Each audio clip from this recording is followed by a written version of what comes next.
And so we're anticipating this next segment, which is all about understanding situations. And I will show you a few tools that you can use, very, very practical tools in very practical situations, so that you don't get caught up in the craziness.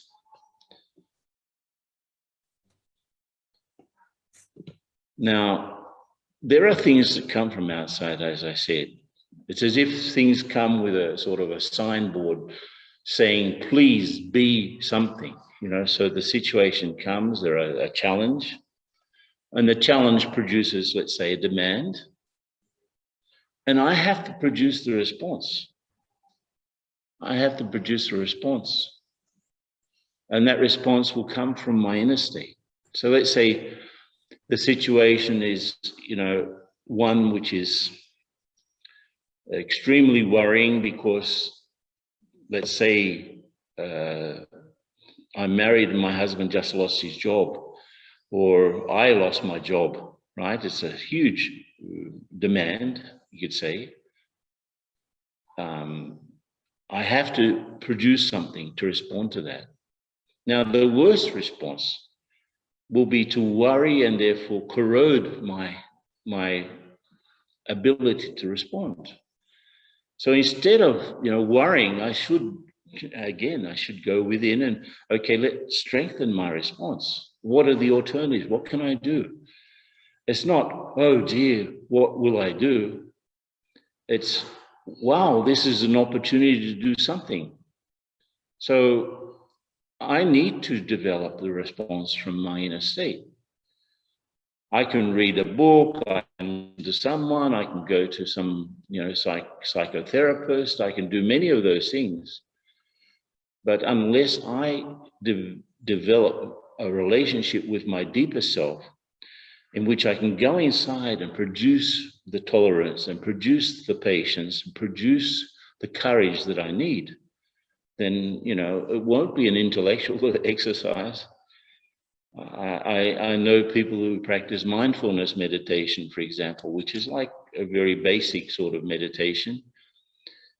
And so part of that is just to observe, you know, just to observe. But let's say you lose your job. Let's say a loved one dies. It's not that you, just by observing that, you can relax. You need to understand it too. What is going on here? Why do things happen? We understand from a spiritual point of view that there's something called the law of karma, the law of cause and effect. So that everything that happens has some sort of a cause.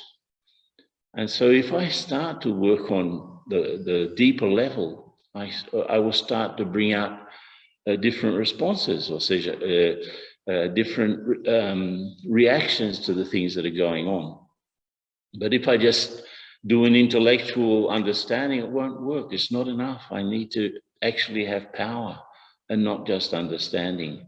And there's something here. When we say the word within me, right? What is within me? Is it within the chest, or is it within, you know, within my head, even within the brain? No.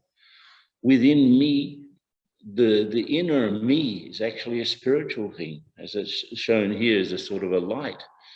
That light that gives life. So there are, let's say, 50 trillion cells in our body. That's how much that people calculate. 50 trillion cells in a body. And this life force is giving life to every single cell. And imagine, it's just an incredible thing, like the sun is in one place in the solar system, giving light to the whole solar system. The soul is in one place and giving life force to every single cell. So that when that life force goes away, each of the cells starts to turn off, and then starts to decompose and disintegrate. So if I'm not even aware of things, I'm still giving life to every single cell in my body just by my presence here as a soul. But if I become aware of myself, imagine I start to increase the light of every single one of those 50 trillion cells. So this within me, this inner me is powerful, is peaceful, is pure, but it has to become aware of that in order for that to work.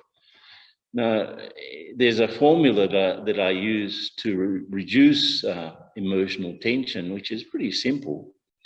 You know, most of us have experienced emotional tension at least once in our life, and certainly in this pandemic era, many times maybe. But again, it's still the same formula. You know, there are the real pressures. Yes, there is a virus. Yes, there is the risk of contamination. Yes, there are financial problems all around. Yes, there is unemployment. Yes, there's a food shortage here or there. Yes, things cannot be the same as they were. These are real. I have to pay the rent. 7% of our worries are not real. They're not concrete. They won't happen. So on the other side of the equation is the resilience. If I want to reduce the emotional tension, I have to reduce the real pressure through understanding and acceptance, as I said before. That's what it is. That's how it is. That's how society is. That's how my job is. That's how my family is. That's how my wife or husband are. Accept. Then acceptance immediately reduces the pressure. And if I, to deal with the imagination, the useless thinking, I have to control my thoughts. Is that a thought appropriate? I'm the author of my thoughts. So can I not put the thoughts in my mind that I want? I'm not at the mercy of my thinking. I'm the creator of my thinking. So if I control my thinking and understand and accept, I will reduce the pressures. And at the same time, through meditation, I increase my resilience. So if I reduce, if you remember your algebra, you increase the numerator, you reduce the numerator and increase the denominator, then you will decrease the number itself, the emotional tension. So these are the things, these are the ingredients. You've got three variables to reduce emotional tension: the understanding acceptance part, the controlling of the thoughts part, and the meditation to create power part. If you do those three things, you will definitely become less emotionally tense and therefore have greater emotional immunity. A very simple example. You're in a situation and everyone can do this exercise. I'm on one side. The other person is on the other side of this, and there are different levels that things are happening at. The situation itself is pretty understandable. Many of us may have been through this. Someone criticized me, this other person criticized me in public, unjustly. And from my side, I lost my temper and shouted at him, okay? So what's behind that? What are the more superficial factors that I can see? If I sit back and observe, and I have to do this, I have to observe both sides, just sit back, this is what's happened. Okay, and maybe I'm still emotionally upset. How could he have done that? What a terrible thing he did by criticizing in front of my friends, I may stay in that state of emotional upset, or I can understand from my side and from his side what happened. If I think about it objectively, I would say, yes, that person is partial, he is badly informed, he also looks a little bit frustrated, and he does have an aggressive record. And what about me? At the moment, I feel a little bit lost, tired, I'm very tired, yes, agitated, probably, and tense. So I look at both sides. I look at the person, I look at myself. And let's go a little bit deeper now. Deeper factors. What could be there behind that other person? Well, he's chronically pessimistic as long as I've known him. He seems to have low self-esteem. He's very lonely guy, and unhappy. So as I start to see deeper factors, I start to feel sorry for him, right? Oh, poor guy, he's unhappy. Poor guy, he's lonely, you know. Poor guy, he doesn't have much self-esteem. Poor guy, he's most of the time pessimistic. And what about me? I feel that I'm trapped for, some reason. I feel emotionally empty. I feel some existential pain. I feel a lack of peace. So you see, then I start to have compassion for myself. So if I go back to the original situation, right, which, you're in a conflict. He did that, I did that. He did that, I did something else. Most of us stay in that action-reaction mode. But if I look at it a bit deeper about him and about me, then I can work with it. So think about a situation that you've been involved in. Where you're involved, someone else is involved. You can fill in the blanks. You can do that exercise. Maybe not now. You can do that exercise and see, just by looking at things more deeply and understanding, you start to feel compassion for yourself and for the other person. If you feel compassionate, you are emotionally healthy. So basically, that's the sort of some hints about that. So let's again go to have an experience. Please sit comfortably. Relax your face muscles, relax your leg muscles, relax your arms, your fingers, everything relaxed. Relax your breathing. And go to the center of everything around you like we did before. There are things happening around you. There are people and things connected with you. There are sounds and images, shapes and forms all around you. So you're at the center. And just as you are sitting on the seat, on a physical seat, just imagine a subtle seat behind your eyes, in the middle of the forehead, a couple of centimeters back from the middle of the forehead, which is like the center of things. It's the center of your consciousness, the headquarters of your consciousness. And sit there at your headquarters. Everything's still going on around you, but you're not rushing around. You've become still.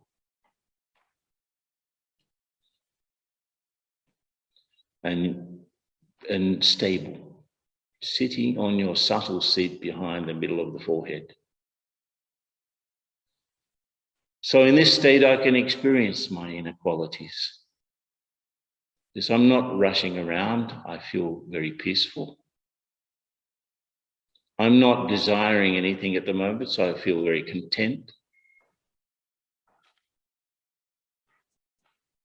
I'm not looking for praise or not being affected by defamation. Basically, I'm disposed to be loving. So I'm sitting in that subtle seat behind the middle of the forehead. It's from here that I control things. It's here that I see things, I hear things, I think things. I organize my ideas, I decide things. So I'm very still, very stable, very peaceful, very loving.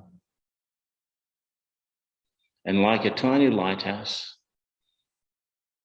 I start to radiate these qualities out. So if I'm giving, I'm not receiving at that moment. If I'm giving these qualities, giving out peace, I can't experience a lack of peace. If I'm giving out love, I can't experience a lack of love. So just become a giver. And you start to experience those things. No matter what going on around you, what shape of things are going on. So let's open our eyes a little bit more and let's come back to the present. And this is the last bit. Many of you have seen this toy. It's like in English, it's called a roly-poly. You push it and it just comes back up again.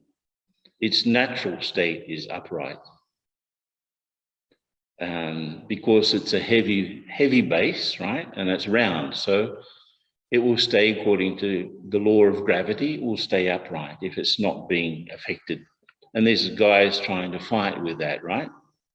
So he smashes into roly-poly and roly-poly falls down. But what happens after it falls down? Comes back up again, right? So in a way, I like this analogy because that's me. I am a roly-poly. My natural state is upright. My natural state is okay. My natural state is peaceful, stable, calm. This is my natural state. And if anything pushes me one side or the other side, if I allow it, I will go back naturally to that state. The problem is we become more interested in what are the things that are keeping us out of our natural state of peace, instead of investing in those things will bring me back to that natural state of peace, right? So this is quite an amusing situation in a way, because if there's tension, there are two forces, always. Like this. If this hand goes away, there's no tension anymore. So tension will be inner spiritual, emotional tension is due to the fact that there are things that are holding me out of my natural position. And the effort of the natural state to reassert itself. So this is like, if I just decelerate my thinking in the same way that I am now speaking slowly, I can also start to think slowly. If I start to slow down my thinking, I start to assert my natural state again. But as long as I stay sort of completely caught up in those things, then I will, I'll be one way or the other, and there'll be tension. So interesting, different studies on meditation have shown that, and there are thousands of studies these days from the neuroscientific studies, the effect of meditation on the brain. So what happens? You increase the speed of information processing because the folds in the cortex are sort of increase.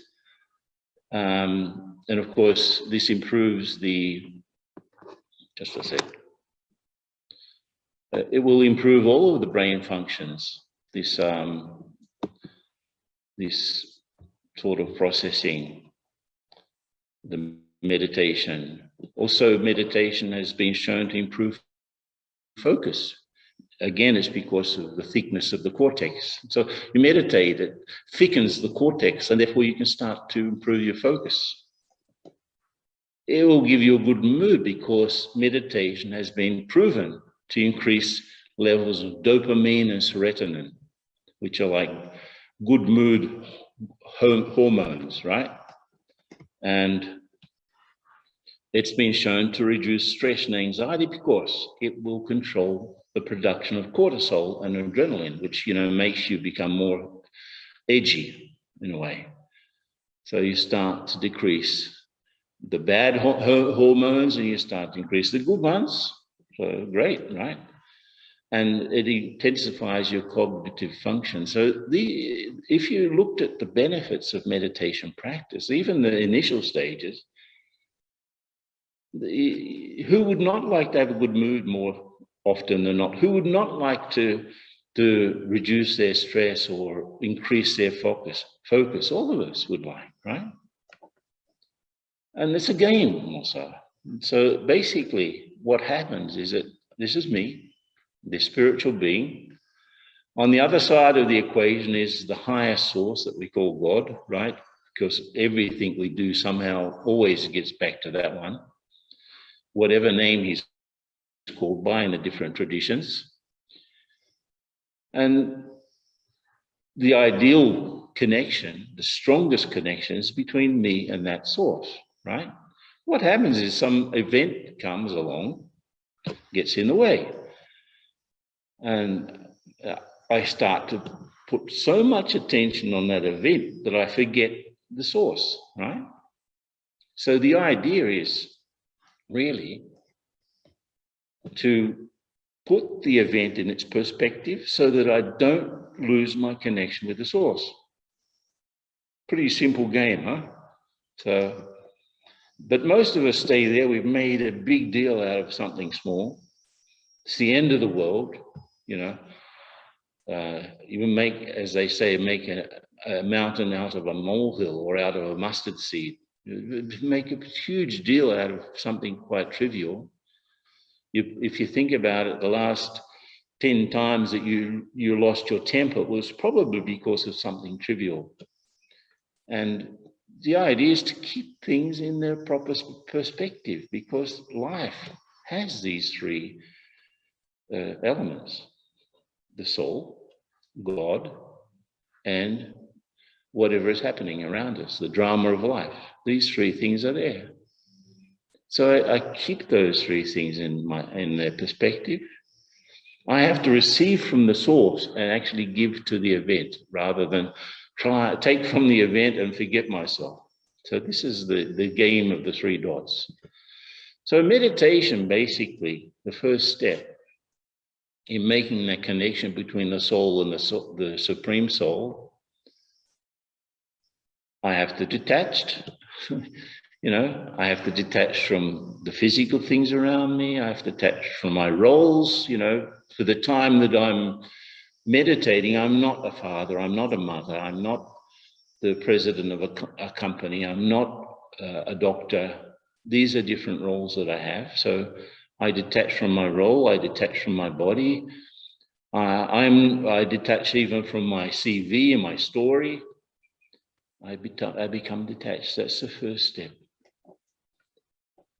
Second step is to connect. I connect up with the source mentally. It's like the mind opens and makes this connection, sort of opens up, and God is like a spiritual sun in a way. And I'm starting to receive that power and light. And I interact, you know, I have a conversation. I can talk with that one. It's similar to prayer in a way, but it's more of a conversation than a prayer. And then, of course, I have the realization that I have to become more something. I have to become more peaceful. I have to become more loving. I have to become more happy. I have to become more resilient, more stronger. So basically, that's what meditation is. And so we're going to have a connection, an experience here. Sort of, we'll review the two other meditation experiences.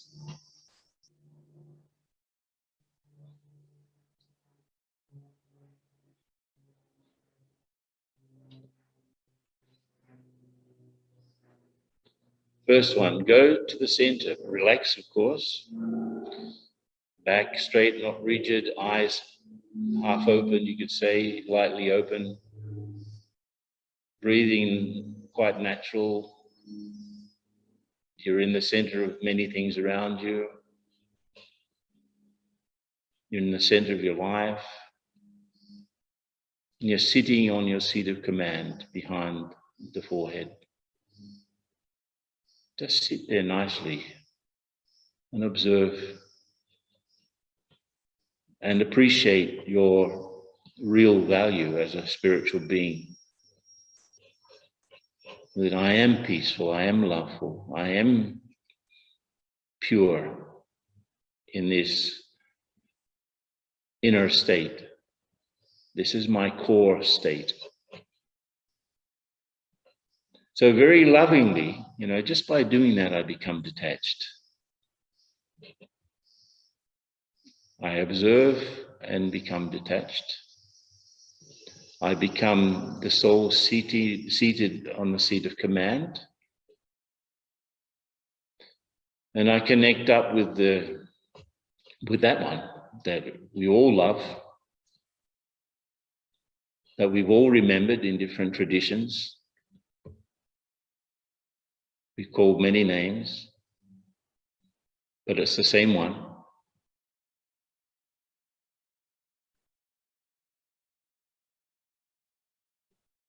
The benevolent one, the benefactor, right? The merciful one. The ocean of love, the ocean of peace, the ocean of happiness, ocean of all qualities. So just imagine, mentally, I'm in front of that one, and my mind is opened up like a flower to catch that light.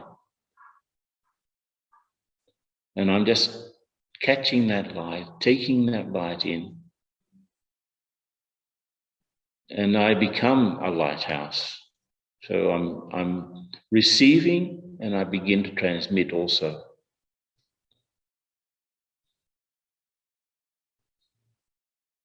So I'm in this tiny little lighthouse in the middle of the forehead, receiving from the source and retransmitting it to the world. So just giving out, radiating out all of this light and love and peace.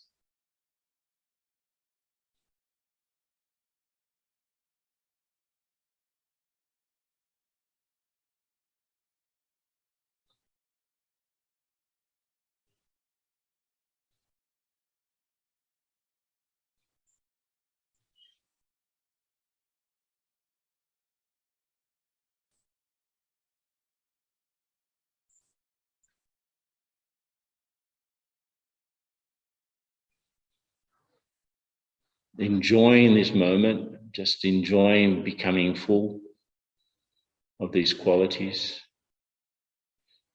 Now open your eyes a bit more, and let's come back to the normality of the places where we're sitting.